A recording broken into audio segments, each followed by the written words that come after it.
Pesquisadores já consideraram diferentes teorias sobre a origem da separação entre a América do Sul e a Antártida.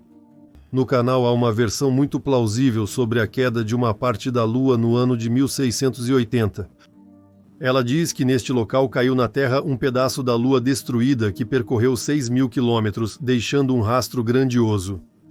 Desse impacto seguiram-se ondas do dilúvio que passaram pela África e depois deram mais 2 voltas ao redor da Terra. Em sua maior parte, o pedaço que caiu era composto de gelo congelado que derreteu. Também contribuiu para a elevação do nível do Oceano Mundial.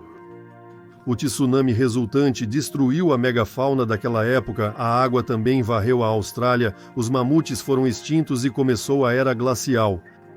A versão não é ruim e corresponde ao penúltimo dilúvio. A largura do Estreito de Drake é de 820 km, sendo também o mais profundo, chegando a Tonga até 5 km de profundidade. Na parte leste dessas depressões, do fundo se ergueram as Ilhas Sandwich do Sul, e o lugar onde se supõe que o asteroide caiu é chamado de Bacia Sul-Antiliana. Argumentam que um objeto cósmico não poderia se mover em uma trajetória curva.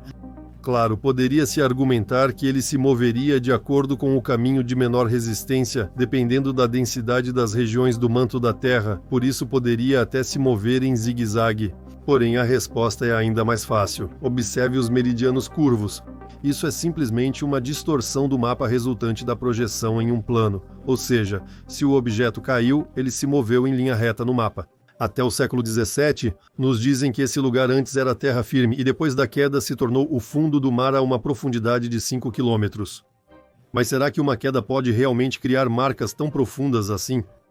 A Cordilheira Sul-Antilhense em forma de arco, com quase 3.500 quilômetros de extensão, em alguns lugares se eleva acima da água, formando ilhas separadas, Geórgia do Sul, Sandwich do Sul, Ilhas Shetland do Sul e Ilhas Arcanas do Sul.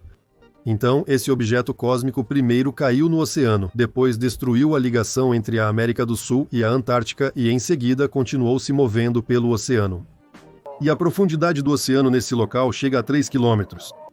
Uma bala de fuzil para poucos metros abaixo da superfície da água.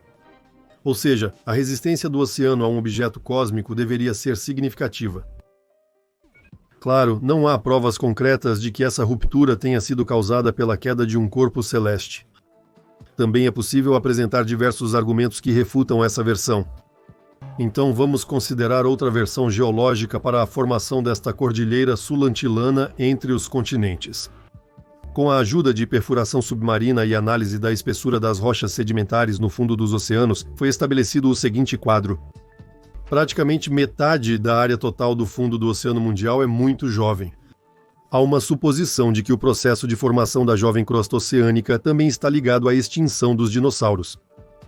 Novas áreas do fundo se formam devido ao espalhamento, ao crescimento de nova crosta ao longo das dorsais mesoceânicas, enquanto as áreas antigas do fundo afundam no manto sob as placas continentais. Essa é a zona de subducção. Essa é a versão oficial, mas existe uma hipótese não reconhecida de que a Terra está se expandindo. Os continentes simplesmente se afastam uns dos outros porque o volume do planeta está aumentando, ou basicamente, o espaço material está aumentando devido à decomposição dos hidretos metálicos no núcleo.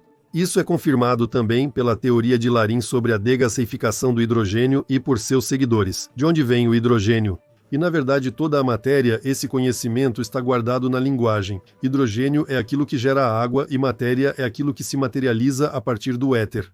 Vamos aumentar a região do Estreito de Drake no mapa com a idade do fundo do mar. Como podemos observar, essa área submersa também é bem recente. E em algum momento, na época dos dinossauros, a Antártida estava conectada à América do Sul, e todas as ilhas localizadas na Cordilheira Antiliana do Sul formavam uma única massa de terra. Os geólogos até classificaram o Planalto nesta bacia como uma placa separada. A Austrália e a Antártida também eram praticamente um único continente naquela época, embora agora haja enormes distâncias entre elas. É claro que todos nós acreditaríamos cegamente na história oficial, se ela tivesse se preocupado em destruir esses mapas que se tornaram amplamente disponíveis com a chegada da era da internet. No mapa de Gerard Mercator de 1595, o Estreito de Drake não está presente. Acredita-se que Drake tenha passado por esse estreito 20 anos antes da criação do mapa. Mais tarde, esse estreito entre os continentes foi nomeado em homenagem a ele. Ou seja, 17 anos antes do surgimento dos mapas de Mercator, o estreito já era conhecido. Então, como Mercator sabia que esses dois continentes já estiveram unidos? Talvez o processo de formação do estreito não tenha sido tão antigo do ponto de vista geológico e tenha ocorrido não há milhões de anos. É claro que nem Mercator, nem qualquer pessoa viva hoje pode saber o que aconteceu há 50 milhões de anos. E, considerando que existem muitos desses mapas que mostram a continuidade entre os continentes e, ao mesmo tempo, o mundo está cheio de civilização e de animais modernos que estão indicados ali. Portanto, seguindo o bom senso e a lógica, devemos admitir que o Estreito de Drake surgiu literalmente há pouco tempo na Idade Média. No entanto, isso também não exclui a versão de que a separação dos continentes ocorreu como resultado do aumento da massa da matéria total da Terra.